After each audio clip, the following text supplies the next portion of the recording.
This is Unfragmented, inspired by Colossians. For by him were all things created, that are in heaven and that are in earth, visible and invisible, whether they be thrones or dominions or principalities or powers. All things were created by him and for him. And he is before all things, and by him all things consist. Join our book club as we pursue a more consistent Christian life. All right, welcome to Unfragmented, where Lee Borton and I and our participants explore the cohesion of things believed with things done. Today is Thursday, March 2nd, 2023. I'm Kevin Novak. Lee Bortons is our co-host. And Lee, I want to start by asking you a question. Every Christian should be exploring what gifts God has bestowed on him or her, and therefore what part of the body that person is part of the body is to you. So I think I'm the lips. One, because I don't have any. They're very thin. And two, because I do so much public speaking. What about you? Well, I figured to be fair, you asked me that question, although I did not make note of it. Whatever body part you want to call this, I am pretty much someone who does the dirty work, and I am okay with that. So I think with the subject that God has given me to deal with, that is a grind, it's difficult, and I'm okay with that. But I think maybe the feet, we could say the feet get dirty as we're walking through. So I thought since you're an attorney, you might have said something else.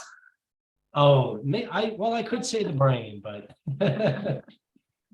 I don't know that I'm up there with some of the other people here. So excuse me, you will see multiple clubs at leebortons.com, the math map, which hopefully all of you have had a chance to attend. That uses the same book for the year. And then Words Aptly Spoken, which is on just before this club, discusses a book a week. And on Unfragmented here, we discuss one book a month. So this month here in March, we'll get 5 Thursdays to talk about George Gilder's book, Knowledge and Power. And you can follow the link at leebortons.com or purchase any book from any book club. And each week, just show up, even if you haven't read the whole book. Full disclosure, I have not read the whole book of Knowledge and Power. I'm working on it. But to be fair to myself, I'm also working on Life After Google, which is another one of Mr. Gilder's books. Now, you can prepare to join the discussion here and turn on your chat box, your camera, and go ahead and start adding to the conversation. We look forward to what everyone has to say, especially there's so much in this book that we could talk about. Last month, I want to remind you that we talked about, thank God for Bitcoin. That was well received by me. I think our participants enjoyed it. We had one of the authors on, and you can revisit those episodes at Lee Borton's YouTube page. And then, like I said, this month, we're talking about Knowledge and Power by George Gilder.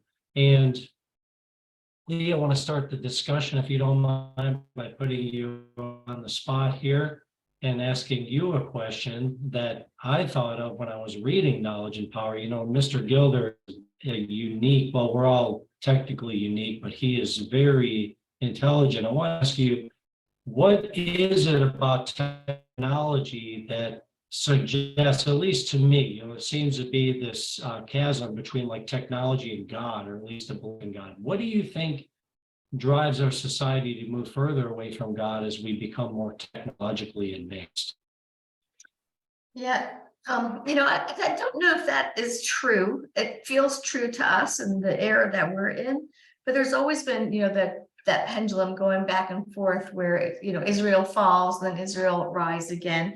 I think for us, it feels like technology can drive us away from God because it feels like you don't need him. There's all kinds of worldly solutions for the problems that we have. But I don't know that we're any different as a people than folks that didn't have technology. When you say technology, you're meaning like electronics and internet and those kind of things, right? I am, and then obviously different platforms like Facebook and just Knowledge and Power. It is a very powerful book where we're getting into physics and things on the atomic level And then we're talking about some very sophisticated concepts that not many people are knowledgeable about. But those Silicon Valley people seem to, they tend to be are not in like conservatively, at least in their faith. And so I don't know, maybe it's just me where I've got 40 years in mind technology as necessary, and some that I naturally think is in accord with God. But then when I think about it, obviously with creation being the way it is, God having created, given us the ability to create technology, everything is operating according to his principles. So when I think about it, I become a little more comfortable with the technology. So I'm having a hard time hearing Kevin. Is everybody else? Yes, technology is getting in the way of us hearing the great words that you have to say. So maybe turn off your camera. That might help. Yeah, I think we got the gist of it. We won't make you say that all over again. No. But that was good. Yeah, it's a great question. What does technology rob us of in our interactions with the church? You know, I think maybe that's where we feel that more is the church. You don't need it so much. You don't need the service of one another when you have so much more technology to help you. So good question. Anybody else, any comments about this technology drive us away from God? Feel free to answer later. So while you're thinking, let me tell you what's going on. So Mr. Gilder was traveling on a plane today to get back from Europe, and he was hoping to be on tonight. If he's not, that's fine. He's going to try to get on the next week. So we're just so excited about that. So let me kind of set up who he is for those of you that didn't get the book, why you're thinking about technology and our relationship as, the body of Christ and God as Christians. But George Gilder, I'm just going to read what it says in his biography, because you can't begin to describe this man. It would take a whole hour just to introduce him. But he's the author of 15 books, including The Israel Test, Wealth and Poverty, Men and Marriage, and Life After Television, Microcosm, and Telecosm, as well as some other books, The Scandals of Money, Visible Man, Life After Google, and the book that we've been reading this week, Knowledge and Power. He's about 84 years old, and he still runs miles every single day. So he's been quite the influence on me. I became aware of him when he was helping Ronald Reagan write speeches. So I was 18 years old when I first started reading his books and listening or reading his articles in political magazines. And I've just always been impressed by that he's just so smart and he's involved in so many different things. So I was really happy after a conference, the second time I met him at a conference. First time, he doesn't know who you are, but he remembered me. So the second time he gave me his personal email so we could become friends. And so that was just a happy thing for me. And so I look forward to actually having you get to meet George and hear him personally. So we're going to need more of the book than normal, but you don't have to have the book in order to get through the book club this month. Because what I want to do is, while you're thinking about the question about technology and God, is read to you a couple of different sentences from different chapters and just have you comment on them.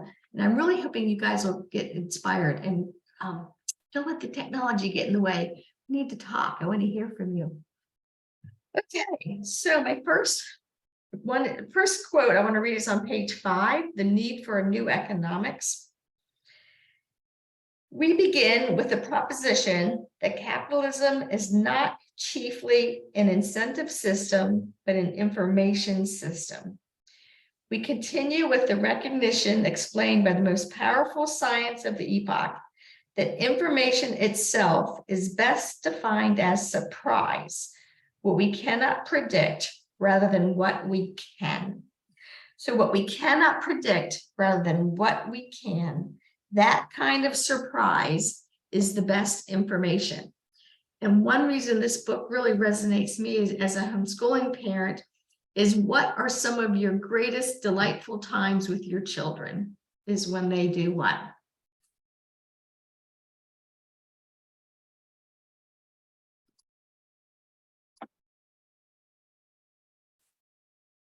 I don't want to answer. Surprise us, us. Nicole. Yay.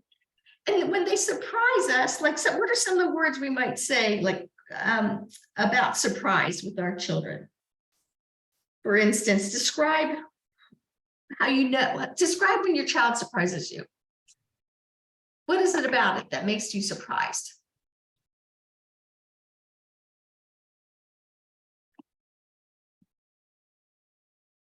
I look at it as kind of light bulbs go off. So Yeah. we see a lot of that happen in like the 7th, 8th grade, challenge A and B, these connections start happening. Mhm. Or, I mean, my most delightful moment with each one of my boys was the first time when they were 2 or 3, and whether it was directed towards them or not, they understood a joke and laughed. Right. Mm-hmm. So they knew, so that I knew something was happening because they laughed. Mm. So Tony, Arik, tell us what you mean when they verbalize an idea. Why is that a happy moment, and what's surprising about it?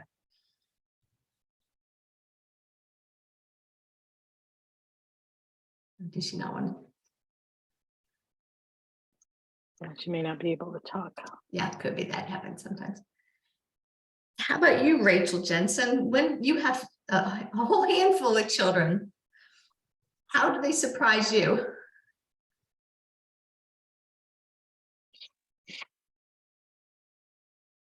Yeah, lots of people with cameras off. Mm-hmm. Oh, Tony says when they show me their thinking, when they verbalize an idea. Okay, so what I'm trying to get from you is, do you agree with this definition that surprise is the same thing as information?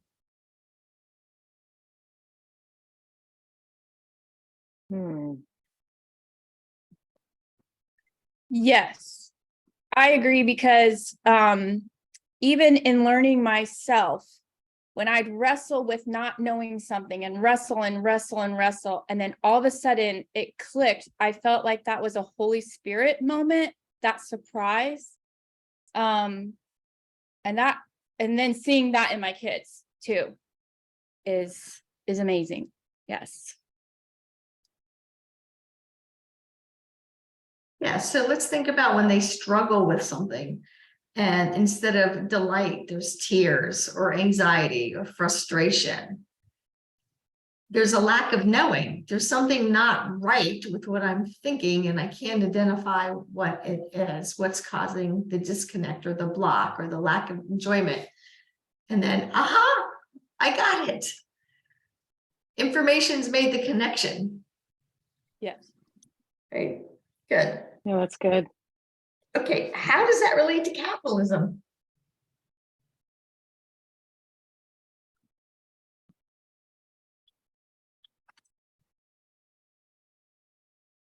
Well, after a while, by the way, if you can't hear me, just go ahead and let me know and I'll just mute myself. But after a while, George started getting into how you have to have this external force outside of the regular information in order to inform what's happening.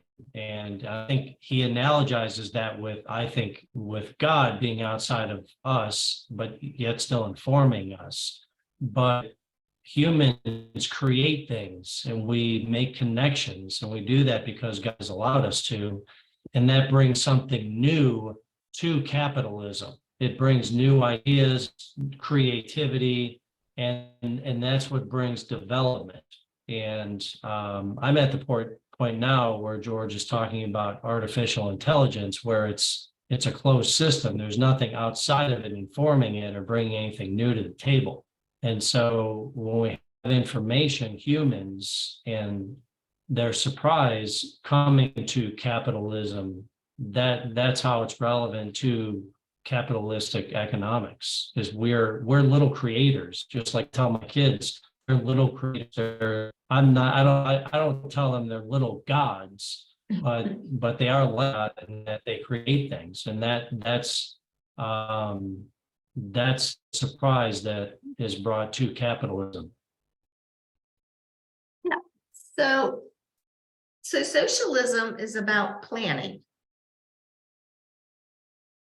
Capitalism is Mhm. about surprise, is the comparison that he makes throughout this book. The other thing that talks about, well, first I want to go back to what you said, Kevin.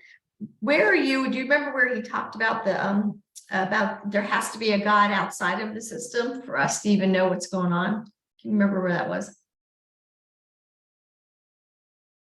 You can look that up while I I've been actually, yeah, I've been reading the book on my phone. Oh, It's a little hard. Yeah, but I'll see if I can find a reference here. okay. Well, that's okay. So while you're looking for it, because I wanted to address that topic, we can do it a later time though. So, who is this guy, Shannon, and why is he so important to Gilder's understanding of surprise?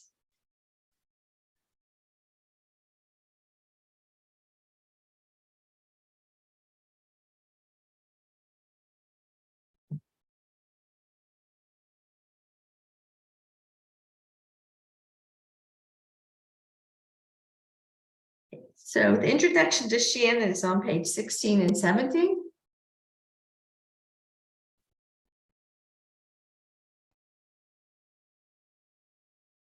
So he had a long career at MIT. I will just read this section on who he is, as if you don't have the book, will know. He had a long career at MIT and AT&T's Bell Laboratories. Shannon was a man of toys, games, and surprises. His inventions all tended to be underestimated at first, only to later become resonant themes of his time and technology, from computer science and artificial intelligence to investment strategies and internet architecture. As a boy during the Roaring 20s, so he was, born very early part of last century, in snowy northern Michigan, young Claude, grandson of a tinkering farmer who held a patent for a washing machine, made a telephone line using barbed wire fence between his house and a friend's half a mile away. Later, he said, we scrounged telephone equipment from the local exchange and connected up a telephone. So he was an inventor that worked for MIT and AT&T, and he had a lot to do with chaos theory. And what was interesting about what came across in his studies is he set up the world, and Qualcomm is the business that George Gilder talks about that used his ideas to set up the world of chaos, math, and technology. And Qualcomm discovered that instead of information moving on a linear path of something solid, it moved better running through atoms in chaos. And for whatever reason, it can travel more smoothly through chaos. That was a surprise. And so it's Shannon's ideas on chaos theory that have made it so that we actually have the internet and cloud computing and Bitcoin and all the things that we're experiencing now. So he helped build the world's the largest telephone company, which we all know is, through Bell Labs and then AT&T. And then in the rest of the second chapter under the science of information, it says on page 23, for those who are following, it goes through like a lot of different things that Shannon came up with. And it says on 23, one principle of information theory distills all the things he considered. The transmission of a high entropy, surprising product requires a low entropy, unsurprising channel, largely free of interference. And interference can come from many sources. So I wanted to spend some time talking about that, because if I ever ran a political campaign, I probably wouldn't use the word high entropy and low entropy because nobody knows what those words mean.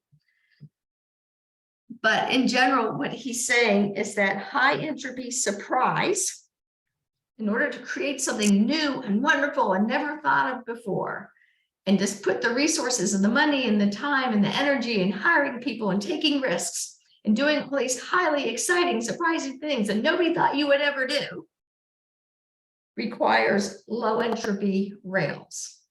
In other words, the rule of law, stable finances, support and encouragement. That's what he means by saying the transmission of a high entropy, surprising product requires a low entropy, unsurprising channel, largely free of interference.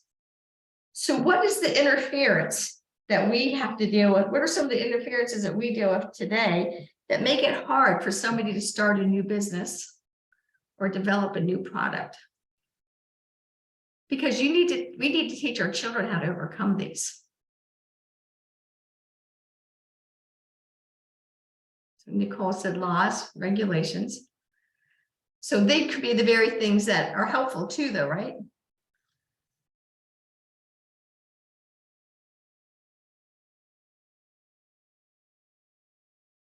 Overtaxing. Mm. So how does too high a tax rate make it so you won't start a business, Sherry? A margin of profit, or also just, and I also think of other things as taxing, like of employees, the cost to have an employee, all the things that go into that. Yeah. Taxing my property that I would buy, right? My investments, my all the capital investments I would make, those would be taxed. Yeah. And then you got this odd thing when you might finally be able to make a profit and sell something, you have to decide, well, do I wait? Because the Congress is going to change capital gain rate next year. And then you have to pay lawyers to help you figure that out. But maybe you, as a prosecuting attorney, Kevin, can speak to the idea of the laws that are low entropy. What are the laws we actually want versus the kind of laws that get in the way?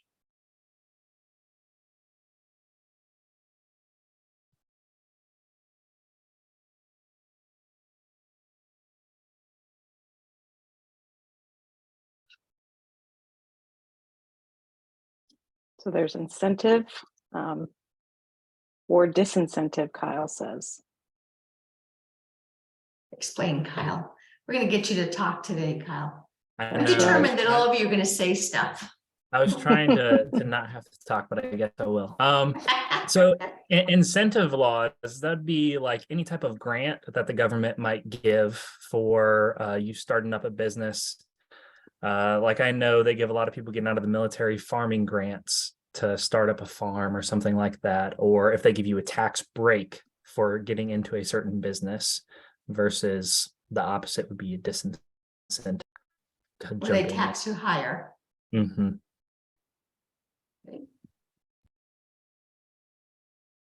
Anybody else? What about like regulations? And how's a regulation different than a law? Why do we use two different words?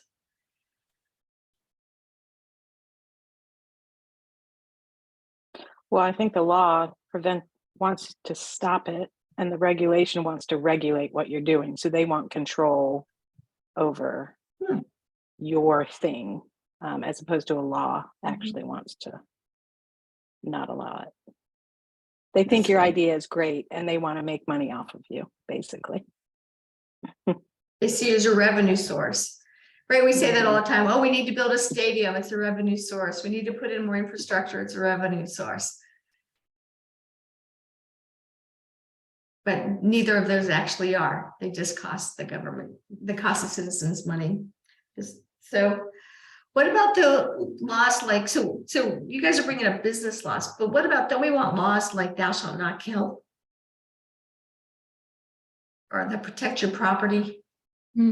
Yeah, I was thinking that, Lee, of all the laws that are being disregarded right now that are making it hard for people not to stay in business, especially in cities where looting can happen or criminal activity can happen.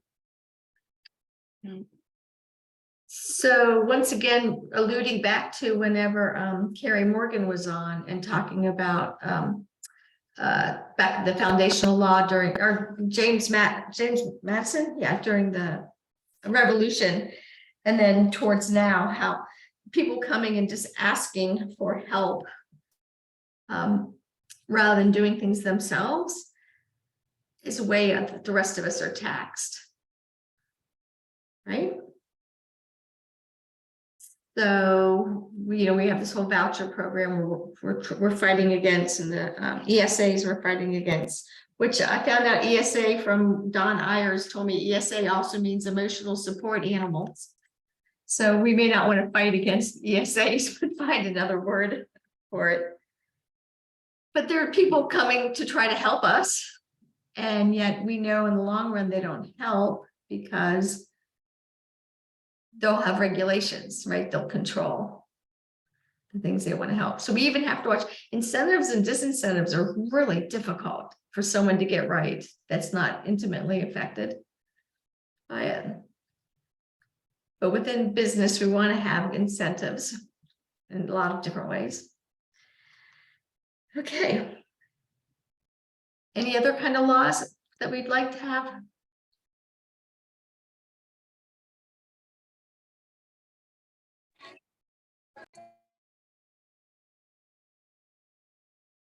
Traffic.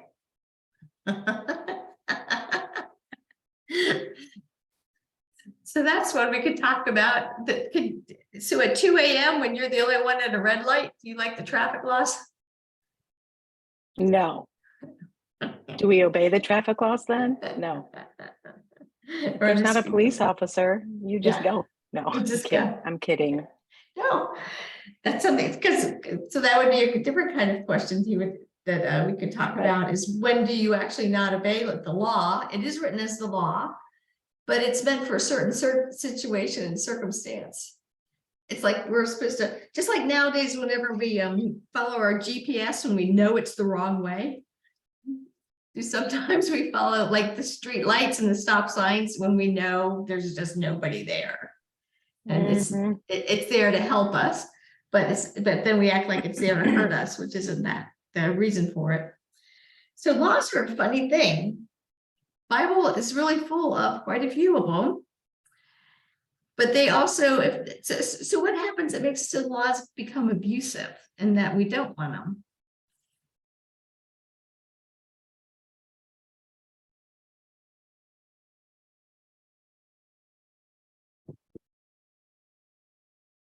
I think that there are a lot of laws that could be abused. I mean, obviously, as a prosecutor, I've seen this. And losing the spirit of why a law exists. In other words, like protecting someone or something when ultimately that's not what's happening if you're pursuing someone for the wrong reasons too. I was thinking, I read an article earlier today about Michael Flynn. That came to mind where someone was prosecuting him or pursued him legally when they really didn't need to be. So obviously that's always a danger.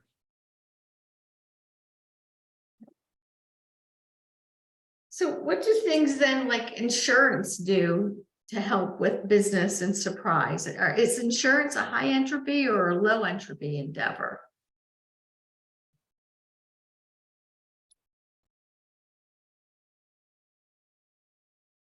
Lee, I've got to admit, I'm not really yet completely understanding entropy. I think it took me a little while to understand what George meant by surprise, and I had to process the terms as I further went along. But can you explain that maybe in a different way, exactly what entropy is? Because I'm pretty far along in the book and I'm not exactly, is he talking about resistance or loss of information as it goes through the channel?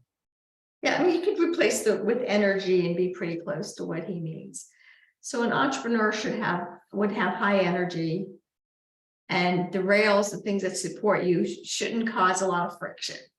So if you think about if you're a train and you're on a railroad track and they're smooth, that's low entropy.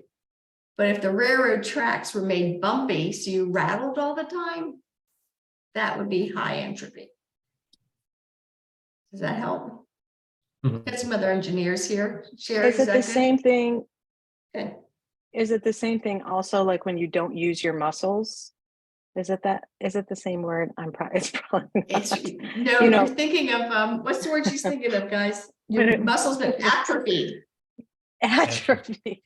Yeah. Okay, I'll Good stay guess, muted. though. No, don't stay muted. That's okay. Sherry, how would you describe entropy? Well, I was trying, what page is it on? I forget. I lost my page. I liked his example about the tsunami or the. Oh, yeah. It was on, I forget what page it was on.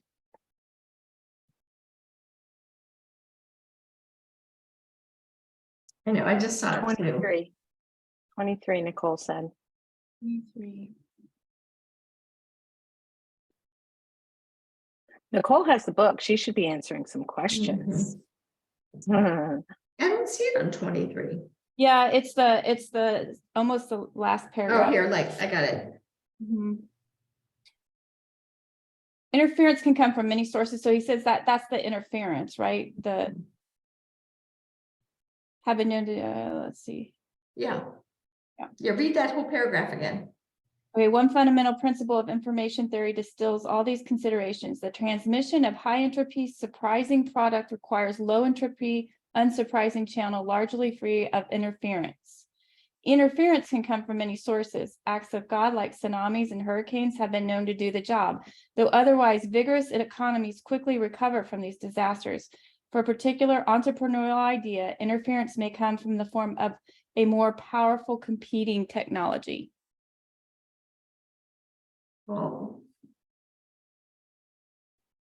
So how's a hurricane more powerful than most of the things that we would do as human beings?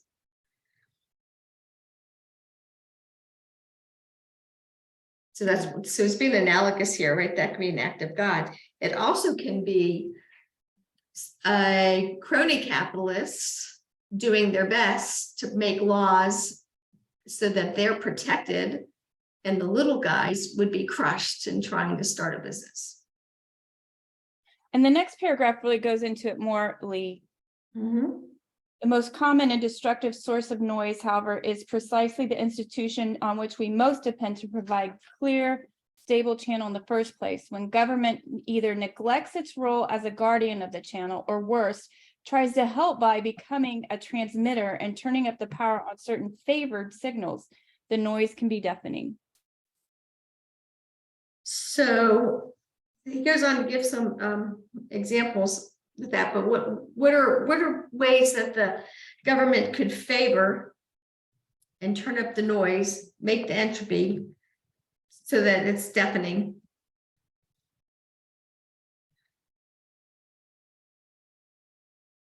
So he goes on the next one talking about Steve Jobs and Apple.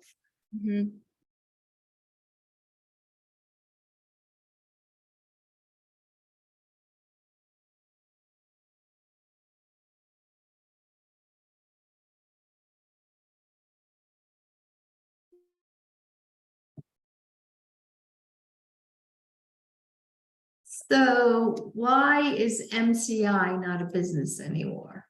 Why is MySpace not a business anymore?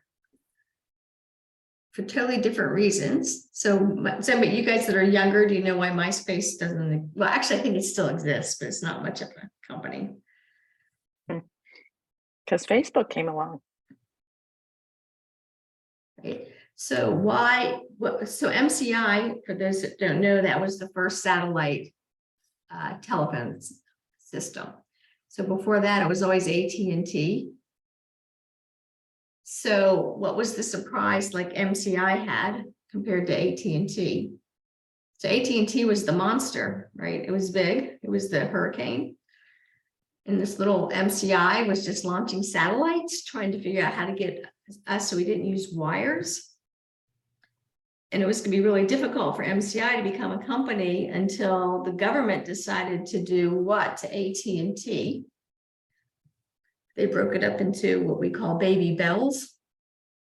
As a telephone ring is what they called it. So the government took AT&T and literally made it into 6 different companies. So by making them smaller, that gave MCI a chance. Okay, versus MySpace, you compare to Facebook. Why did Facebook get so big? They didn't have government help. So it can go like either direction, but the government was involved in each. So I always wonder if they hadn't broken up AT&T, would we have better phone systems? I don't know the answer to it because somebody came in and interfered. That's a really old example. Do you guys have any new ones? I'm old. Big box stores putting local shops out of business. So, I was thinking that too, the big Costco, you don't have any of the little stores anymore. That's Until and it's interesting, Rachel. Oh, go ahead. No, you can. I was just going to, Rachel, you can watch that happen. Big tech companies and small tech, the big ones just buy the small ones before they have a chance to make it big. And I will say though, that there are some small tech companies that their actual goal is to sell to the big tech, right? So it's actually, it can be that for sure, Rachel, but I have seen, and just talking to Chris about stuff that, some of the goals of the smaller ones is that I want AT&T to see what I'm doing, so they buy me, or a bank, or, whatever, fintech is the big thing. And so there's nothing wrong with going either direction. It's what's wrong is when somebody who has nothing to do with the business comes in and adds entropy and either breaks it up or encourages one over the other. And that's what's called special interests. Right? And so who gets to decide what the special interests are? So it's not so much the bigness or the smallness or the buying or the selling or the breaking up of it. It's doing it because it's what is the result of high entropy versus high entropy products on low entropy channels, not because a high entropy channel knocks something down or builds something up. So that's, I think, what his point is throughout the book.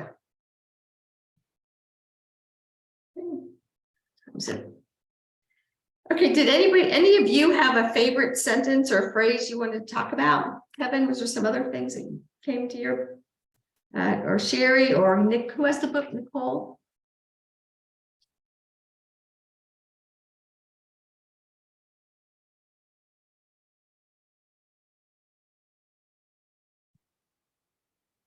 Let's see.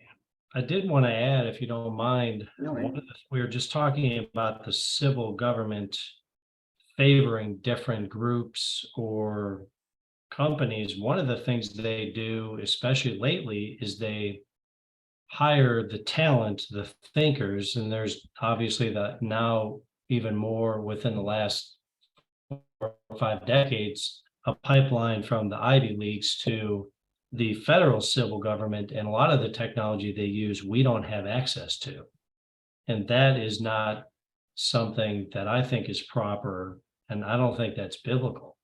Because I don't think capitalism, Rush Limbaugh used to talk about how capitalism is the best system ever invented, but I don't think capitalism is a system. I think capitalism is a byproduct of government, which is, and that allows people outside to create, again, be little creators and then share with other people. Yeah. So is there a different word than capitalism you'd use? I'm always wondering about that because isms generally become idols.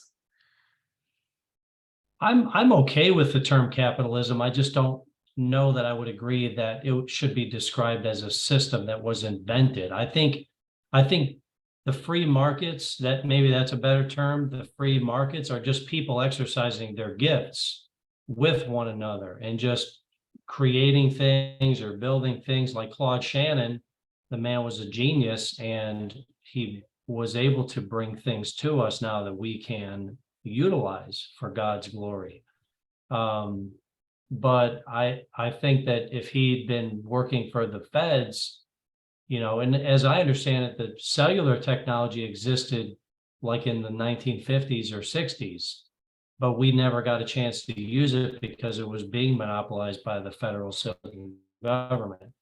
And think of how much farther along we might be with technology and be able to do more and more things sooner if we had that technology for the gospel. But I'm okay with the term. I just like to think of it as people just being biblical and exercising their gifts and helping others. That's all. So maybe for next week, we should define what the word capitalism tends to mean, or at least to us, what, you know, to each of us, we might have slightly different definitions of it.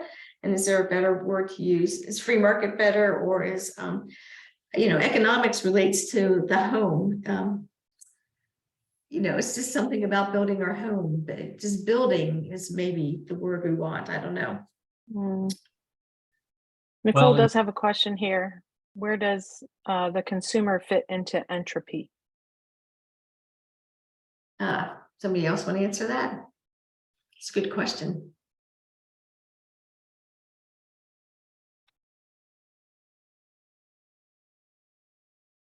Well, so you've got consumers who voluntarily spend money, right? And then you've got consumers that are forced to spend money. So I would want to define that.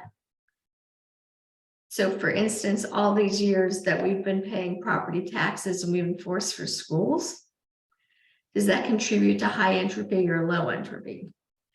Versus if a bunch of parents get together and start their own school with their own ideas and their own money, does that contribute to high entropy or low entropy? Into which side of that equation?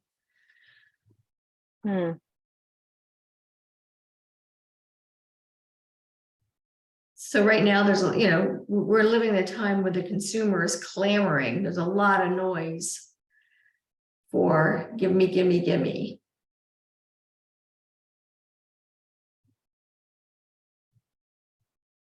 Is it always that way? Or is, you know, no, we don't make any, you know, well, actually, some of you will find this, know this is amusing when people will say classical conversations makes them do things in their home school. And we're like, no, we don't. Don't join us. Go somewhere else. Right. So we can't even have high entropy if we don't have consumers, families, clients, whatever word we use, that are interested in paying tuition. So they, I'd say, contribute to the high entropy of classical conversations. Versus if nobody's showing up for your business, there's probably not a lot of entropy going on. What do you think, Nicole? I mean, I think that kind of makes sense the way you put it. Like if you compare it to like homeschooling and how a lot of times we voluntarily do things together is kind of a surprise. Like even me getting into classical conversations was a surprise, not planned. I was just kind of invited versus, you know, I started out as a teacher going to government schools, and that's what I was going to do with my kids, being low entropy. A lot of the stuff in this book was really way over my head, if I'm honest.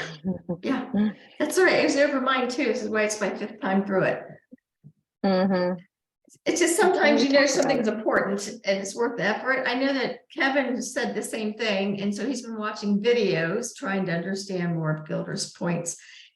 He comes across really well on video, so watch some of those if that helps.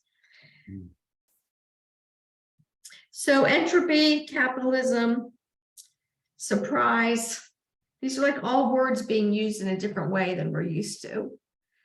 And so that's why I enjoy this book so much, even though it is difficult.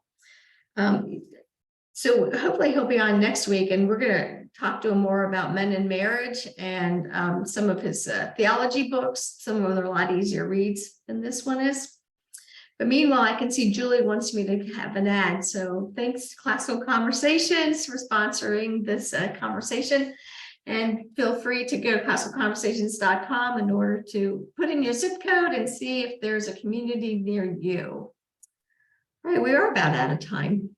Thank you for doing that, Julie.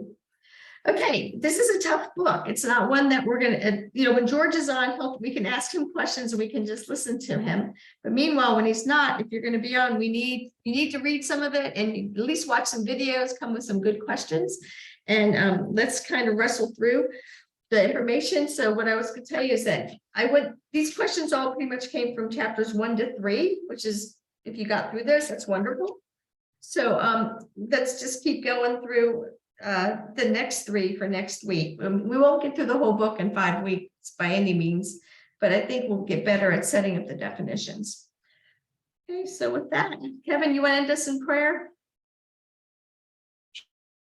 Let me say very quickly that what we can't at least enjoy of it is how it brings in different disciplines and the sciences and the arts and theology. And I think we can at least relate to the book in some way. And so far, that's really what I'm enjoying about George is he's not limiting himself to one particular topic and analyzing it in a vacuum. So, but yeah, let's pray. Thank everyone here for joining us. Heavenly Father, thank you so much for us getting together using technology and being able to think and being able to examine what Mr. Gilder sharing with us. We think last time so that we can discuss we continue to work through this material as we can work with relative your scriptures that out for ourselves. And I pray everyone come next week and have an excellent week before we come back for more discussion of the show. And I pray in Jesus' name, amen. Amen. So since this seems to be a harder book to wrestle with, what I'll do is I'll post 3 questions this week and look for them to help be prepared for next week. Thanks, everyone. Okay, goodbye, everyone. Bye.